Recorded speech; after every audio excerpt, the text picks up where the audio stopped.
Inday, Po, ma'am. linisin mo mabuti tong buong bahay, ah. Ayoko makakita na alikabok. Opo, ma'am. Akong bahala.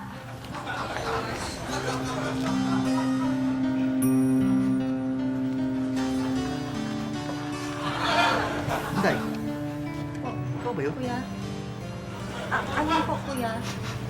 Yung naaamoy ko.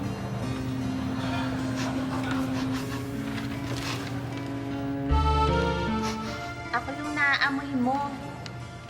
Nag-spray ako ng bagong pabango ko. Bakit ba? Sakit sa ilong. Nakakahilo.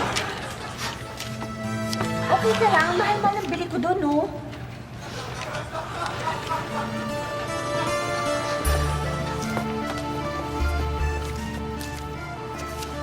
Inday, Po. ikaw ba yun? Ikaw ba yun? Ay, inaamoy niyo po? Hindi po ako yon. Si ate yon. Ganun ba? Eh, ikaw pala yun. Ang sakit sa ilong eh. Ang sakit sa ilong. Ay, nako. Isa ka pa. Parehong-pareho kayo talaga ng daddy mo. Ay, syempre naman. Eh, junior ko ata yan.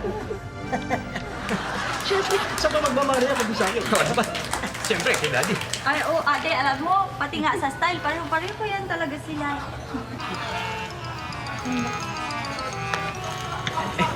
Alam niyo, yan si daddy. Idol ko yan eh.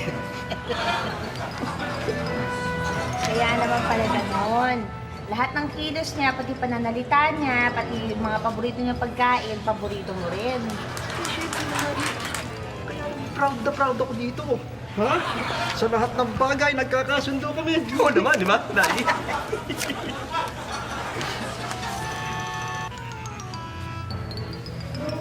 Ay, nako. Naasar na ako. Naku, ma'am, naasar kayo. Siguro naman, nagsilos lang kayo kasi mas close sila yung dalawa kaysa sa inyo. Alam mo, mami, mabuti pa ipapakilala ko sa inyo yung girlfriend ko. Para naman sila na mag-banding, di ba? Mabuti pa nga. Ha? Para meron namang kakampi. Mami mo nga. Pero minsan atin nung mainit ang ulo eh. Baka yan na yung girlfriend ko. Sandali lang po. Ay, hello, pasok ka. Halika dito, darling. Mami, daddy, ito yung girlfriend ko, si Marichu. Siya ang girlfriend mo? Apo, siya pong girlfriend ko. Payag na po kayong magpakasal na kami. Di ba?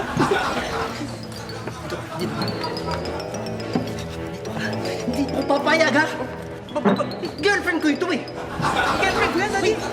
Daddy, girlfriend ko. Mayor, makuha ka sa tingin, ha? Girlfriend ko yan eh. Ay, naku, hindi na din check na. Pareho rin sila ng taste sa babae. Ay, nga ba? Ako nga rin nagtataka eh. Bakit po? Eh, hindi naman talaga yung totoong daddy niya eh. Si kumpare.